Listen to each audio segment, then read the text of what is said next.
Bakit nga ba 60% ng mga teenagers ay gumagamit ng social media ng mahigit 3 oras kada araw? Alamin natin. Una, ang mga negatibong epekto. Ang mga teenager na gumagamit ng social media ng mahigit 3 oras kada araw ay doble ang posibilidad na magkaroon ng problema sa mental health tulad ng depresyon at pagkabalisa. At para sa mga 14-year-olds, maaari itong magdulot ng problema sa pagtulog, online bullying, at mababang tingin sa sarili, lalo na sa mga babae.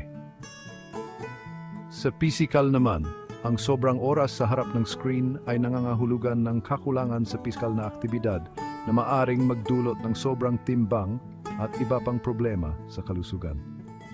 Hindi pa kasama dito ang pagkakaroon ng access sa mga hindi magagandang content at ang posibilidad na pagtaas ng teenage pregnancy. Pero hindi naman puro masama